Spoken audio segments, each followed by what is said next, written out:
ಮೈ channel Shubhanudi Kannada blogs. ನಾನು ಸುನೀತಾ. ಇವತ್ತು ನಾನು ಒಂದು ವೆಯ್ಟ್ ಲಾಸ್ ರೆಸಿಪಿ ಜೊತೆ ನಿಮ್ಮ ಮುಂದೆಗೆ ಬಂದಿದ್ದೀನಿ. ಅದೇನಂತೀರಾ, ಇದೇನು ಯಾರಿಗೂ ಗೊತ್ತಿಲ್ಲದೆ ಇರುವಂತಹ ರೆಸಿಪಿ ಏನಲ್ಲ, ಎಲ್ಲರಿಗೂ ಗೊತ್ತಿರೋ ರೆಸಿಪಿನೇ. ಆದರೆ ಅದು ನನ್ನ ಸ್ಟೈಲಲ್ಲಿ ಹೇಗೆ ಪ್ರಿಪೇರ್ ಮಾಡ್ತೀನಿ ಅನ್ನೋದನ್ನ ನಾನು ನಿಮಗೆ ತೋರಿಸ್ಕೊಡ್ತೀನಿ. ಅದೇನಂದ್ರೆ ರಾಗಿ ರೊಟ್ಟಿ. ಆಗಿನ ಕಾಲದ ರಾಗಿ ರೊಟ್ಟಿ. ರಾಗಿ ಸಿರಿಧಾನ್ಯಗಳಲ್ಲಿ ಒಂದು, ಅಂದ್ರೆ ನಾವು ಮಿಲೆಟ್ಸ್ ಅಂತ ಏನ್ ಕರಿತೀವಿ, ಅದರಲ್ಲಿ ರಾಗಿ ಕೂಡ ಒಂದು. ರಾಗಿ ತಿಂದವ್ರಿಗೆ ರೋಗ ಇಲ್ಲ ಅಂತ ಹೇಳ್ತಾರೆ, ಅದು 100% ನಿಜ. ಈ ರಾಗಿ ಅನ್ನೋದು ಡಯಾಬಿಟಿಸ್ ಇರೋರ್ಗೂ ಕೂಡ ತುಂಬಾ ಒಳ್ಳೆಯದು, ಯಾಕಂದ್ರೆ ಇದು ಶುಗರ್ ಕಂಟ್ರೋಲ್ ಮಾಡೋದಕ್ಕೆ ಹೆಲ್ಪ್ ಮಾಡುತ್ತೆ. ಇದರಲ್ಲಿ ಫೈಬರ್ ಕಂಟೆಂಟ್ ಕೂಡ ಜಾಸ್ತಿನೇ ಇರೋದ್ರಿಂದ ಕಾನ್ಸ್ಟಿಪೇಷನ್ ಇರೋರ್ಗೂ ಕೂಡ ಇದು ತುಂಬಾನೇ ಹೆಲ್ಪ್ ಮಾಡುತ್ತೆ. ಅದು ಬಿಟ್ರೆ ರಾಗಿ ಅನ್ನೋದು ವೆಯ್ಟ್ ಲಾಸ್ಗೆ ಹೆಲ್ಪ್ ಮಾಡುತ್ತೆ. ಅದು ಹೇಗೆ ಅಂದ್ರೆ, ರಾಗಿ ಐಟಮ್ಸ್ ಏನಾದ್ರೂ ತಿಂದ್ರು ಡೈಜೆಷನ್ ಆಗೋಕ್ಕೆ ತುಂಬಾನೇ ಟೈಮ್ ಹಿಡಿಸುತ್ತೆ. ಅದರಿಂದ ನಮ್ಗೆ ಪದೇ ಪದೇ ಹಸಿವು ಅನ್ನೋದು ಆಗೋದಿಲ್ಲ. ನಮ್ಗೆ ಪದೇ ಪದೇ ಹಸಿವು ಆಗಿಲ್ಲ ಅಂದ್ರೆ ಡೆಫಿನೆಟ್ ಆಗಿ ನಾವು ಪದೇ ಪದೇ ತಿನ್ನೋದಿಲ್ಲ, ಅದರಿಂದ ವೆಯ್ಟ್ ರೆಡ್ಯೂಸ್ ಅನ್ನೋದು ಆಗುತ್ತೆ. ಮತ್ತೆ ಒಂದು ನೆನಪಲ್ಲಿ ಇಟ್ಕೊಬೇಕಾಗಿರೋ ವಿಷಯ ಏನಂದ್ರೆ, ಕ್ವಾಲಿಟಿ ಹೇಗೆ ಇಂಪಾರ್ಟೆಂಟ್, ಕ್ವಾಂಟಿಟಿ ಕೂಡ ಅದೇ ರೀತಿ ಇಂಪಾರ್ಟೆಂಟ್. ನಮ್ಗೆ ರಾಗಿ ರೊಟ್ಟಿ ಅಲ್ವಾ ಅಂತ 10 ರೊಟ್ಟಿ ತಿಂದ್ರೆ ನಮ್ಗೆ ಅದರಿಂದ ವೆಯ್ಟ್ ಲಾಸ್ ಏನೂ ಆಗೋದಿಲ್ಲ. ನಾವು ಕ್ವಾಂಟಿಟಿನ ಯಾವ ರೀತಿ ಮೇಂಟೈನ್ ಮಾಡ್ತೀವಿ, ಯಾವ ಪ್ರಪೋರ್ಷನ್ ಅಲ್ಲಿ ತಗೊಂತೀವಿ ಅನ್ನೋದು ಕೂಡ ತುಂಬಾನೇ ಇಂಪಾರ್ಟೆಂಟ್. ಹಾಗಾದ್ರೆ ರಾಗಿ ರೊಟ್ಟಿ ನನ್ನ ಸ್ಟೈಲಲ್ಲಿ ಹೇಗೆ ಮಾಡೋದು ಅಂತ ನೋಡೋಣ. ಆದ್ರೆ ಅದಕ್ಕೂ ಮುಂಚೆ ನೀವಿನ್ನೂ ನನ್ನ ಚಾನಲ್ಗೆ ಸಬ್ಸ್ಕ್ರೈಬ್ ಆಗಿಲ್ಲ ಅಂದ್ರೆ ಈಗಲೇ ಸಬ್ಸ್ಕ್ರೈಬ್ ಆಗಿ, ಪಕ್ಕದಲ್ಲಿರೋ ಬೆಲ್ ಐಕಾನ್ನ ಕ್ಲಿಕ್ ಮಾಡಿ ಆಲ್ ಸೆಲೆಕ್ಟ್ ಮಾಡಿದ್ರೆ ನಾನು ವಿಡಿಯೋ ಅಪ್ಲೋಡ್ ಮಾಡಿದ ತಕ್ಷಣ ನಿಮಗೆ ನೋಟಿಫಿಕೇಶನ್ಸ್ ಬರುತ್ತೆ. ನೀವು ಮಿಸ್ ಮಾಡದೆ ನನ್ನ ಎಲ್ಲ ವಿಡಿಯೋಸ್ನ ನೋಡ್ಬೋದು. Let's get started. ಕರಿಬೇವು ಮತ್ತು ಕೊತ್ತಂಬರಿ ಸೊಪ್ಪನ್ನ ಚಿಕ್ಕದಾಗಿ ಚಾಪ್ ಮಾಡ್ಕೋಬೇಕು. ಹಾಗೆ ಹಸಿಮೆಣಸಿನ್ಕಾಯಿನ ಕೂಡ ಸಣ್ಣಗೆ ಚಾಪ್ ಮಾಡ್ಕೊಳ್ಳಿ. ನಾನು ಇದಕ್ಕೆ ಕ್ಯಾರೆಟ್ ಕೂಡ ತುರಿದು ಹಾಕ್ಕೊತಾ ಇದ್ದೀನಿ ಸಣ್ಣಗೆ. ಹಾಗೆ ಈರುಳ್ಳಿನ ಸಣ್ಣಗೆ ಚಾಪ್ ಮಾಡ್ಕೊಂಡಿದ್ದೀನಿ. ನಾನು ಈ ಮಿನಿ ಚಾಪರ್ನ ಯೂಸ್ ಮಾಡಿಕೊಂಡು ಚಾಪ್ ಮಾಡಿದ್ರೆ ಸ್ವಲ್ಪ ಈಸಿ ಆಗಿರುತ್ತೆ ಅಂತ. ಹಾಗೆ ಇವಾಗ ಒಂದು ಮಿಕ್ಸಡ್ ಬೌಲ್ಗೆ 2 ಕಪ್ಸು ರಾಗಿ ಹಿಟ್ಟು ಹಾಕ್ಕೊತಾ ಇದ್ದೀನಿ. ಇದಕ್ಕೆ ಸ್ವಲ್ಪ ಒಂದು 1/4 ಕಪ್ ಅಷ್ಟು ಗೋಧಿ ಹಿಟ್ಟು ಹಾಕ್ಕೊತಾ ಇದ್ದೀನಿ. ಸ್ವಲ್ಪ ಸಾಫ್ಟಾಗಿ ಬರುತ್ತೆ ರೊಟ್ಟಿ ಅಂದ್ಬಿಟ್ಟು.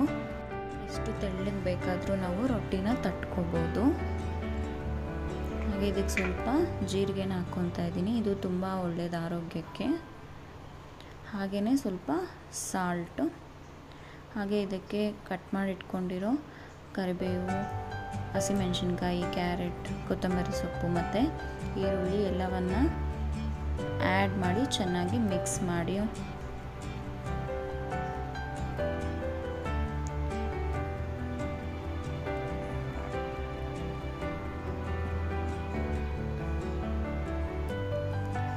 ಚೆನ್ನಾಗಿ ಮಿಕ್ಸ್ ಮಾಡ್ಕೊಳ್ಳಿ. ಇದಕ್ಕೆ ಒಂದು 2 ಸ್ಪೂನ್ಸ್ ಅಷ್ಟು ಆಯಿಲ್ನ ಹಾಕಿ, ಯಾಕಂದರೆ ಸಾಫ್ಟಾಗಿ ಬರಲಿ ರೊಟ್ಟಿ ಅಂತ. ನೀವು ವೆಯ್ಟ್ ಲಾಸ್ ಡಯಟ್ ಏನಾದರೂ ಫಾಲೋ ಮಾಡ್ತಿದ್ರೆ ಈ ಸ್ಟೆಪ್ನ ಸ್ಕಿಪ್ ಮಾಡ್ಬೋದು. ಹಾಗೆ ಇದಕ್ಕೆ ಸ್ವಲ್ಪನೇ ನೀರನ್ನ ಸೇರಿಸ್ಕೊತ ಕಲಿಸ್ಕೋಬೇಕು. ಈ ಹಿಟ್ಟು ಹೇಗೆ ಕಲಿಸ್ಕೋಬೇಕು ಅಂದರೆ, ತುಂಬ ಗಟ್ಟಿಯಾಗಿ ಕಲಿಸ್ಕೋಬಾರ್ದು, ಹಾಗೆ ತುಂಬ ತೆಳ್ಳಗೂ ಕಲಿಸ್ಕೋಬಾರ್ದು. ಮೀಡಿಯಮ್ ಆಗಿ ನೋಡಿಕೊಂಡು ಸ್ವಲ್ಪನೇ ನೀರು ಹಾಕ್ಕೊಂಡು ಈ ರೀತಿ ಕಲಿಸ್ಕೋಬೇಕು. ಈಗ ಇದನ್ನು ಹಾಗೆ ಒಂದು 10 ಮಿನಿಟ್ಸ್ ಒಂದು ಪ್ಲೇಟ್ ಕ್ಲೋಸ್ ಮಾಡಿ ಬಿಟ್ಬಿಡಿ. ಇದಕ್ಕೆ ಚಟ್ನಿ ಪ್ರಿಪೇರ್ ಮಾಡ್ಕೊಳ್ಳೋಕ್ಕೆ ಒಂದು ಬಾಣಲಿಯಲ್ಲಿ ಒಂದು 2 ಸ್ಪೂನ್ಸ್ ಅಷ್ಟು ಆಯಿಲ್ ಹಾಕ್ಕೊಂಡು, ಇದಕ್ಕೆ ಸ್ವಲ್ಪ ಜೀರಿಗೆ, ಸ್ವಲ್ಪ ಒಣಮೆಣಸಿನ್ಕಾಯಿ,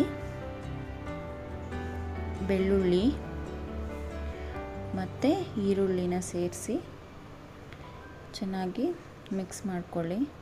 ಆಮೇಲೆ ಇದಕ್ಕೆ ಟೊಮೆಟೊನ ಹಾಕಿ ಚೆನ್ನಾಗಿ ಫ್ರೈ ಆಗೋವರೆಗೂ ಸ್ವಲ್ಪ ಸಾಲ್ಟ್ ಹಾಕಿ ಲಿಡ್ ಕ್ಲೋಸ್ ಮಾಡಿ ಬಿಟ್ಬಿಡಿ. ಈಗ ಅದಕ್ಕೆ ಸ್ವಲ್ಪ ಅಚ್ಕಾರದ ಪುಡಿನ ಆ್ಯಡ್ ಮಾಡ್ತಾಯಿದ್ದೀನಿ.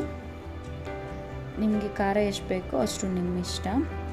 ಆಮೇಲೆ ಇದನ್ನು ಚೆನ್ನಾಗಿ ಮಿಕ್ಸಿಯಲ್ಲಿ ಗ್ರೈಂಡ್ ಮಾಡ್ಕೊಳ್ಳಿ.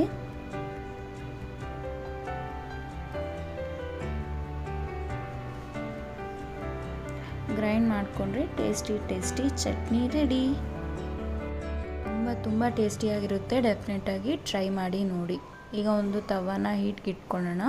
ಹಾಗೆ ಒಂದು ಬಟರ್ ಪೇಪರ್ ತಗೊಂಡು ಅದಕ್ಕೆ ಆಯಿಲ್ ಹಚ್ಚಿ ಈಗ ಸ್ವಲ್ಪ ರೊಟ್ಟಿ ಹಿಟ್ಟನ್ನು ತಗೊಂಡು ತೆಳುವಾಗಿ ತಟ್ಕೊಳ್ಳಿ. ಆಗಾಗ ಸ್ವಲ್ಪ ನೀರನ್ನು ಅದ್ಕೊಂಡು ಈ ರೊಟ್ಟಿನ ತಟ್ಕೊಳ್ಳಿ.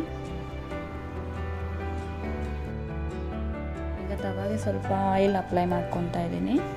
ಆಮೇಲೆ ಕೇರ್ಫುಲ್ಲಾಗಿ ಈ ರೊಟ್ಟಿ ತಟ್ಟಿರ್ತೀವಲ್ವ ಆ ಪೇಪರ್ನ ತವ ಮೇಲೆ ಹಾಕಿ ಒಂದು 30 ಸೆಕೆಂಡ್ಸ್ ಬಿಟ್ಬಿಟ್ರೆ ಈಸಿಯಾಗಿ ನಾವು ಬಟರ್ ಪೇಪರ್ನ ರಿಮೂವ್ ಮಾಡ್ಬೋದು.